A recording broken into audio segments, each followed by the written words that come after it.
আজকে আপনাদের মাঝে শেয়ার করব কই মাছ কিভাবে ভুনা করলে অনেক মজার হয়। তাই আপনাদের সাথে আজকে কই মাছ ভুনা করার রেসিপি নিয়ে চলে আসলাম। আসসালামু আলাইকুম, আশা করি সবাই ভালো আছেন যে যেখানেই আছেন। তো আমি মাছটা এই যে কেটে নিয়েছি, এখন হলুদ মরিচ আর কি লবণ এই খুন্তি দিয়ে করতেছি, কারণ আমার হাতটা কেটে গেছে এই জন্য এমন করতেছি আর কি। এখন তেল দিয়ে দিলাম, তেলটা গরম হয়ে গেছে। এই যে এখন একটা একটা করে মাছ দিয়ে দেব। এই যে গরম তেলে মাছ দিয়ে দিচ্ছি। এভাবে কই মাছ ভুনা করলে কিন্তু অনেক মজার হয়, আমার কাছে ভালো লাগে। আর আমি কই মাছ হচ্ছে আমার প্রিয়, আমার খেতে অনেক ভালো লাগে কই মাছ।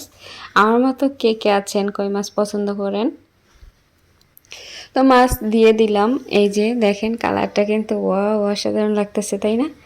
অনেক ভালো লাগতেছে। আর এই তাওয়াটায় ভেজে নিচ্ছিলাম, হচ্ছে এই তাওয়াটা না অনেক ভাজা আর কি সুন্দর হয়, লেগে পড়ে না, যেমন দিই এমনই আর কি উঠে যায় এই জন্য।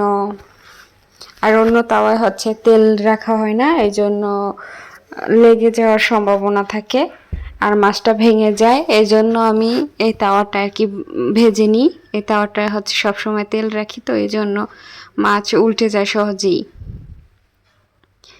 তো উল্টিয়ে নিলাম। এই যে দেখেন একদম একটু কিন্তু মাছ ভেঙে যায় নাই, অনেক সুন্দর আর কি উল্টানো যায় এই তাওয়াটায়। এই জন্য আমি এটা আর কি ব্যবহার করি।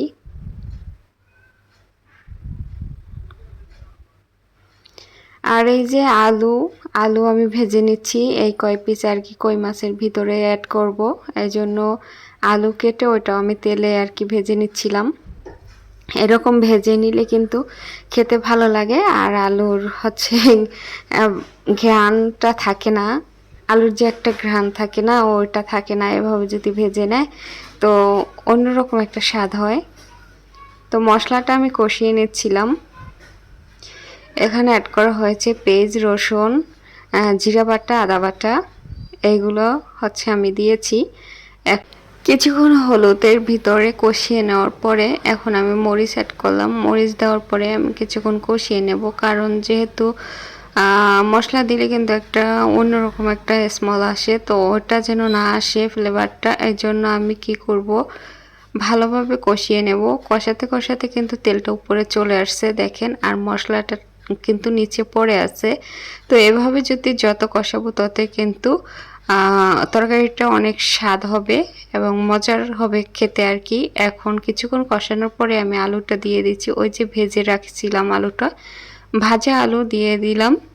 তো ভাজা আলু দেওয়ার পরেও কিন্তু আমি কিছুক্ষণ কষাবো, কষানোর পরে হচ্ছে কই মাছ দিব। আর আমি একটু ঝাল ঝাল খেতে পছন্দ করি, এই জন্য আমি একটু মরিচ বেশি দিয়েছি, কারণ ভাজা ভাজা করে ঝোল রাখবো না, এই জন্য আমি এটা দিয়ে দিলাম। তো কই মাছ দিয়ে দিচ্ছি এখন উপরে। এটা দেওয়ার পর কোনো লাড়বো না, তাহলে মাছটা ভেঙে যাবে। তো এখন পরিমাণ মতন পানি দিয়ে দিলাম। তো বেশি পানি দিই নাই, কারণ ঝোল ঝোল রাখবো না বেশি, এজন্য অল্পই দিয়েছি, কারণ আলুটাও আমি ভেজে নিয়েছিলাম, এই জন্য অল্পতেই সেদ্ধ হয়ে যাবে। এভাবে রান্না করলে খুবই মজার হয়, আপনারা ট্রাই করে দেখতে পারেন। আমার কাছে খুবই ভালো লেগেছিল তরকারিটা, আমি খেয়ে তারপর ভয়েস দিচ্ছিলাম, এই জন্য আর কি বলছিলাম। আপনারা ট্রাই করে খেয়ে দেখবেন। আজকে কই মাছের রেসিপিটা কেমন লেগেছে অবশ্যই বন্ধুরা কমেন্ট করবেন যে কেমন হয়েছে। আর নতুন হয়ে থাকলে আমার পেজটা ফলো করে যাবেন, ইউটিউব হয়ে থাকলে চ্যানেলটা সাবস্ক্রাইব করে পাশে থাকবেন, আর সুন্দরভাবে একটা গঠনমূলক কমেন্ট করে যাবেন। ইনশাল্লাহ আপনার পরিবার আমি চলে যাব। তো আজকের রেসিপিটা শেষ হয়ে গেল।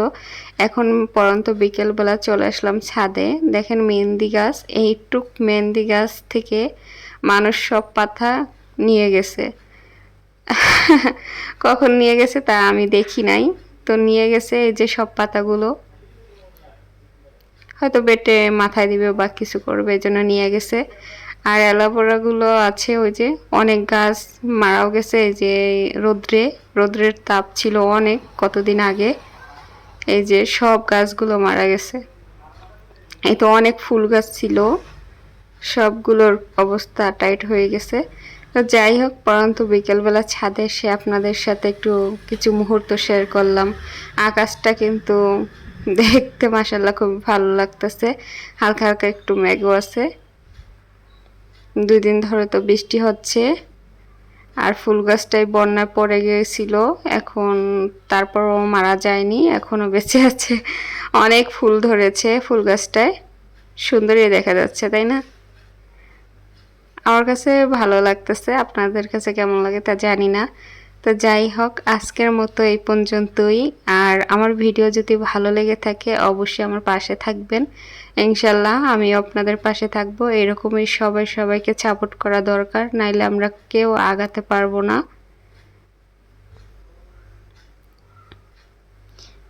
এই অ্যালোভেরাগুলো অনেক আছে, কিন্তু রোদ্রে লাল হয়ে গেছিল, এখন বৃষ্টি পেয়ে আবার একটু তাজা হয়েছে।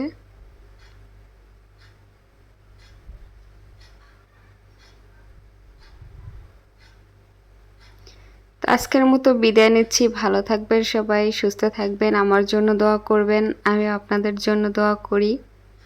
আল্লাহ হাফেজ, আসসালামু আলাইকুম।